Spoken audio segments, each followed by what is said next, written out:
talked about the 4 great players, the next level players that made it to the semifinals in '73. Let me first talk about Charlie Brumfield, who was the most well-known, best, most determined competitor, a guy who was a winner and could figure out anybody's game, dissect it, and then use it against you. An absolute genius on the racquetball court, not only as a player, but kind of like as one of the smartest ever to step on a racquetball court. And then you had Steve Sarat, who was the young kid, the kid who brought the power game. He was the first power player, not only with a very powerful forehand, but a very powerful and the most aggressive backhand of all the top four players at the time.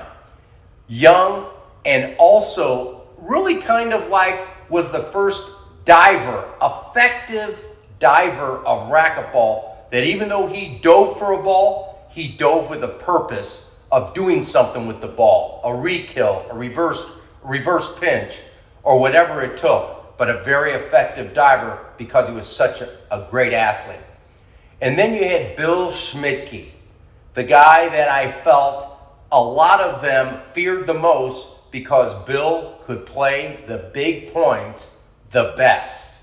Bill Schmidtke was a very, very determined, a very, very great competitor, and even going back to 1971 when he won the Nationals, he was down in the tiebreaker, 15-4 to Craig Finger, and came back and won that game 21-18 in one of the greatest comebacks ever at that point in history of racquetball. But it was because when the pressure was ramped up, Finger I wasn't there, but Finger kind of faded, and Bill Schmidtke ascended, which made Bill Schmidtke just showed how great he is when the pressure is at the highest level.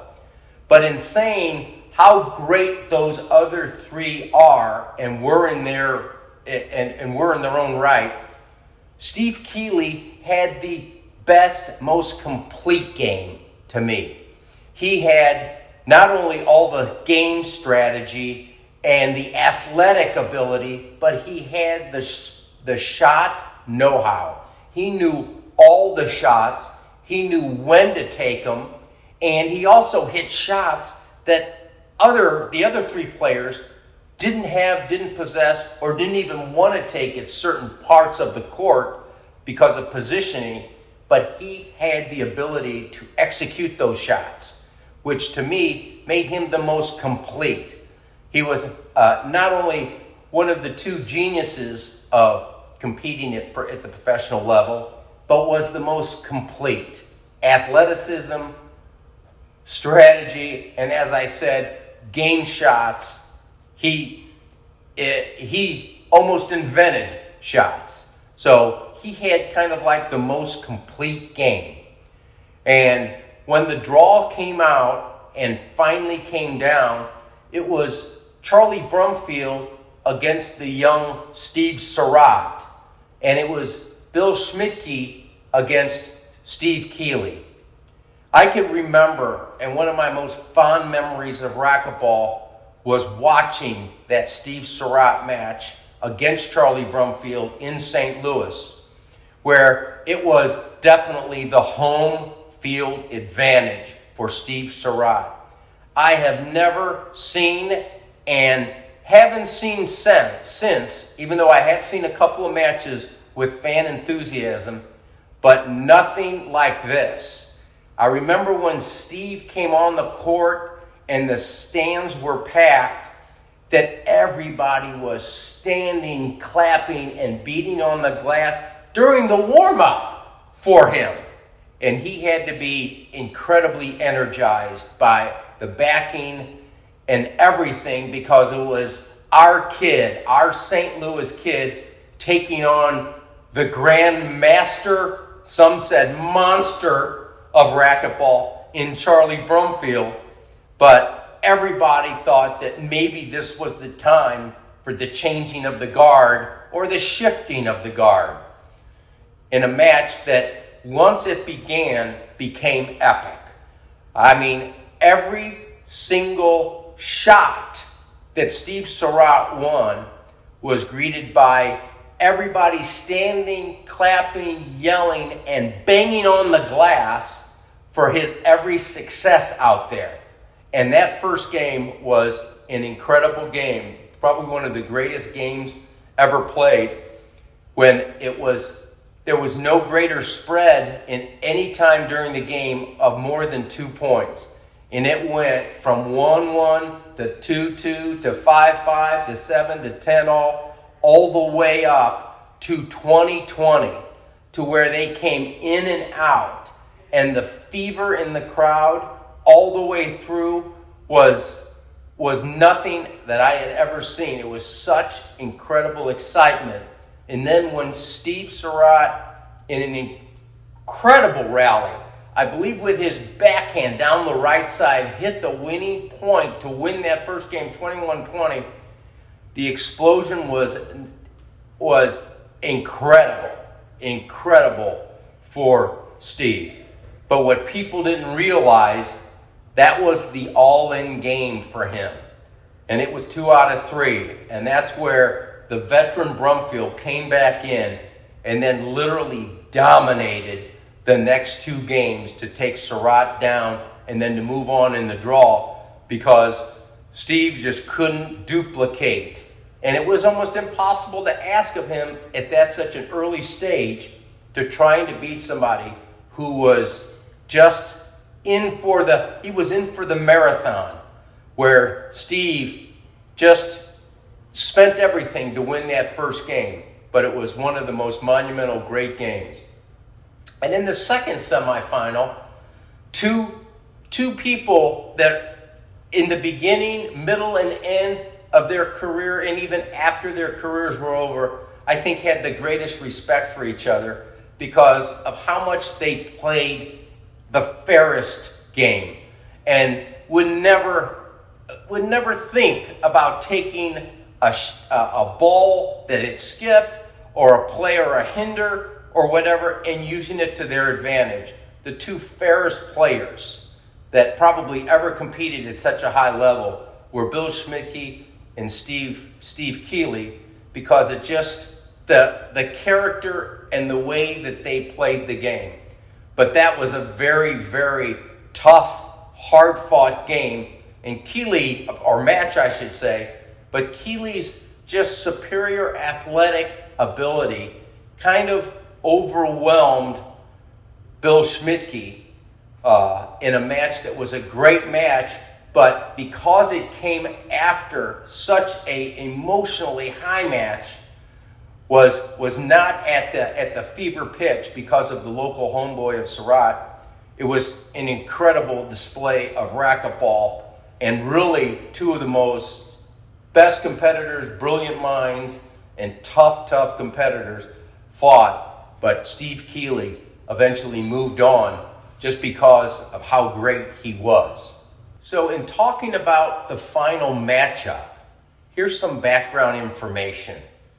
Charlie Brumfield, who was without question the most dominant player coming into the final, hadn't lost a match in over a year and a half before coming into the finals of that 73 Nationals. But a year and a half ago was at the Christmas Classic in San Diego at the famed Mel Gorham's Racquetball Club, which was the Mecca club of racquetball in Southern California. Steve Keeley beat Brumfield in a very tight, very long, tough match, 21-18 in the third game, in a marathon match, third game, to beat Brumfield. And 1 month prior to that, in a footnote, beat Brumfield in the finals of the Paddleball Nationals. So even though Brumfield was coming into the finals in 73 against Keeley as a huge favorite and a huge winning streak, it was Keeley who dented the armor of Brumfield last So Brumfield obviously had a certain respect for what he was up against in that final. And as the final began, it was a very, very tough match. What people don't realize in the early stages of racquetball is a 20-shot rally was the norm, and the rallies were extremely difficult. Not only difficult to execute shots, but just the running and the physical nature of the sport, of how much it took out of you. So at the end of the first game, a very close contested, around 21-18 point first game, Charlie Brumfield won and took a 1-0 lead. A very, very tough and a hard-fought game. Back comes game number 2, and the tables kind of shift as Keeley, using the creativity of all of his shots, his physical prowess, and his game strategy, came back, overwhelmed Charlie Brumfield to escape with a close 21-19, I believe, victory in game 2. Each game lasting over an hour going into the tiebreaker. But was Charlie Brumfield at work even when he wasn't playing racquetball? A lot of players talked about his gamemanship, of making sure that he intimidated, had conversations with the referees, to making sure that if a critical call came, that maybe it would be slanted his way. Did Charlie Brumfield play a little bit tighter during the points in critical stages of game 1 and game 2 by maybe planting a hip into you, or maybe swinging back to make contact with you with one of his swings or whatever, to kind of like give you a little bit of an intimidation that maybe he needs a little bit more space than he really was entitled to. But yes, Charlie was a grandmaster of whatever it took to kind of win. And when I got into racquetball and I learned that by utilizing my own abilities, which included more on the mental side than the physical side, that I could dominate the sport, I received a high. It's almost like a lust for winning. It exceeded what the other player was willing to do to win, and the adrenaline high I got from that can never be replaced. The factors of personality came in to be as to who won in the end. Keeley was a kind of competitor that was a very honest competitor. His DNA was to play the game right, respectful of his opponent, of the game, of fans, of everyone. And Steve Keeley would never think about intimidating officials, linesmen, or anyone. It was his game that was going to take him to victory road.